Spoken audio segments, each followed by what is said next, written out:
Hello बच्चों, चलिए प्रश्न को पढ़ते हैं। अम्ल एवं क्षारों का आर्हीय सिद्धांत क्या है? इसकी सीमाएं लिखो। तो चलिए बच्चों, देखते हैं मुख्य अवधारणा। मुख्य अवधारणा। तो बच्चों पहले हम समझते हैं कि देखिए बच्चों, एक वैज्ञानिक है क्या, आर्हीनियस।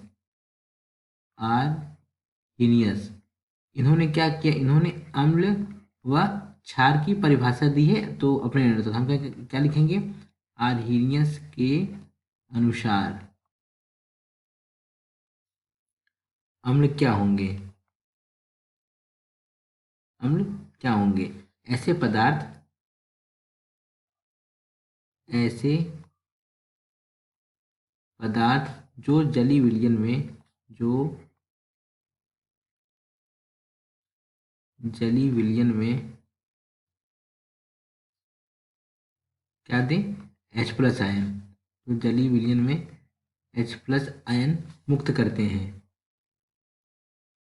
मुक्त करते हैं उन्हें क्या कहते हैं? उन्हें हम कहते हैं अम्ल कहते हैं। क्या कहते हैं बच्चों? उन्हें हम अम्ल कहते हैं। उदाहरण के तौर पर देख लेते हैं, हमारे पास क्या है, HCl। बच्चों ये एक्वस था जलीय विलयन में।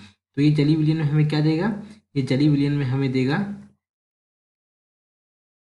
H प्लस तथा Cl माइनस। तो यहाँ पे देखिए बच्चों, ये क्या दे रहा है हमारा, H प्लस दे रहा है, जिस कारण हमारा HCl क्या है बच्चों, ये हमारा अर्हीनियस के अनुसार क्या है, ये हमारा अम्ल है। अब हम देखते हैं क्षार कि क्षार क्या होते हैं। ऐसे पदार्थ, ऐसे पदार्थ जो जलीय विलयन में, जो जलीय विलयन में, जिनमें OH माइनस आयन, कौन सा आयन बच्चों, OH माइनस आयन देते हैं, आयन देते हैं, वो क्या कहलाते हैं, हमारे क्षार कहलाते हैं, क्षार कहलाते हैं। उदाहरण के तौर पर देखिए क्या हो जाएगा हमारा, सोडियम हाइड्रोक्साइड। तो सोडियम हाइड्रोक्साइड है बच्चों, तो ये हमें जल में क्या देगा, ये हमें देगा Na प्लस तथा OH माइनस। देखिए बच्चों, यहाँ पे हमारा ये क्या दे रहा है, OH माइनस आयन दे रहा है, जिस कारण हमारा सोडियम हाइड्रोक्साइड क्या है, आर्हीनियस के अनुसार क्या है बच्चों, ये हमारा क्षार है। क्या बच्चों, क्षार है। अब देखिए यहाँ पे कॉमन सी बात आपको बता दूं कि किसी अम्ल की अम्लता, किसी अम्ल की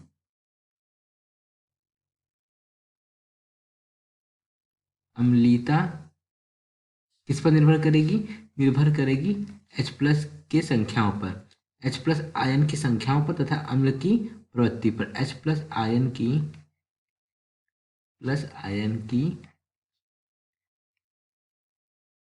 संख्या पर तथा अम्ल की प्रवृत्ति पर, अम्ल की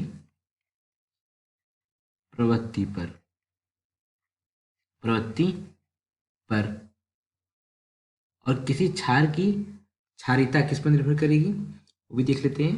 किसी क्षार की क्षारीयता या क्षारकता, एक ही बात हो गई। ये किस पर निर्भर करेगी, ये निर्भर करेगी OH माइनस आयन की संख्या पर। किसकी बच्चों, OH माइनस आयनों की संख्या पर, की संख्या पर तथा क्षार की प्रवृत्ति पर, क्षार की प्रवृत्ति पर।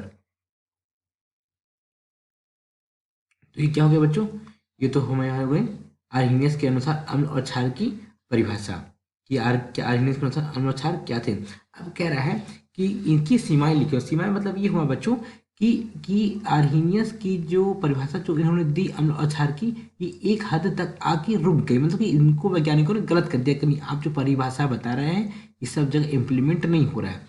तो ऐसे कौन से कारण हैं, इनकी सीमाएं यहाँ देखते हैं बच्चों, कौन सी सीमाएं हैं जहाँ पे इनकी इनकी परिभाषा फेल हो रही है। ये है, देखिए, यह केवल, यह केवल पदार्थों के, पदार्थों के जलीय विलयन पर,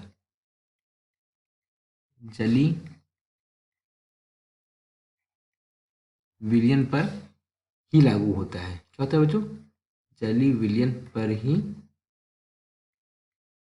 लागू होता है।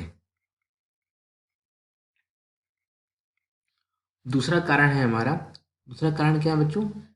यह अमोनिया जैसे, क्या कर देखिए बच्चों, यह अमोनिया जैसे पदार्थों पदार्थों के क्षारीय गुणों को, पदार्थों के क्षारीय गुणों को स्पष्ट नहीं कर पाता। क्या नहीं कर पाता बच्चों? ये स्पष्ट नहीं कर पाता, नहीं कर पाता। जिनमें जिनमें हाइड्रोक्सिल आयन है। क्या है? हाइड्रोक्सिल आयन है, अर्थात OH आयन नहीं है।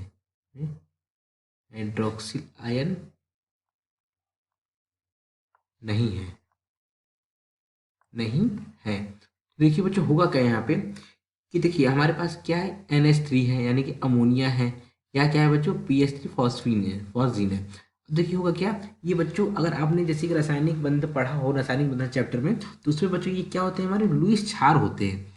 क्या होते हैं बच्चों? ये लुईस क्षार की भांति व्यवहार करते हैं।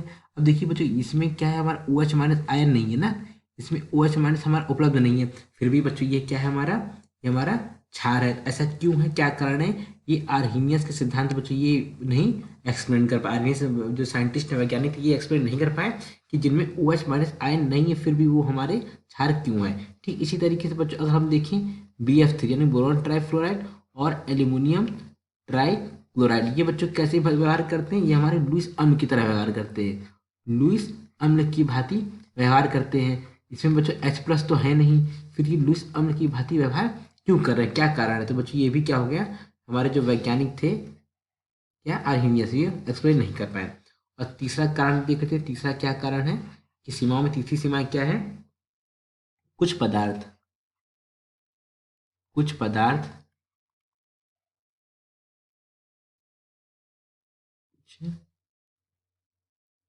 अजलीय विलायक,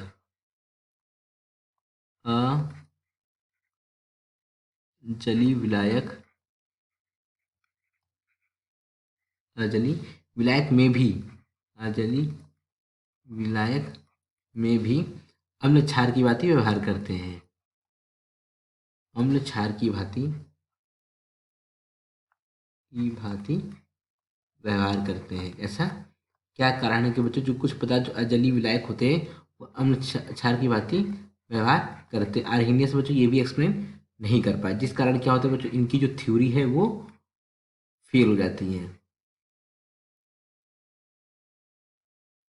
तो बच्चों देखिए यहाँ पे क्या पूछा था कि अम्ल एवं क्षार के आर्हीनियस सिद्धांत क्या है बच्चों। यहाँ पे मैंने आपको अम्ल का परिभाषा बता दी क्या होता है अम्ल, और यहाँ पे बच्चों मैंने आपको क्षार बता दिया, तथा इनकी यहाँ पे बच्चों मैंने आपको सीमाएं बता दी। क्या बच्चों? इनकी यहाँ पे सीमाएं बता दी। आशा करते हैं आपको समझ आया होगा। धन्यवाद।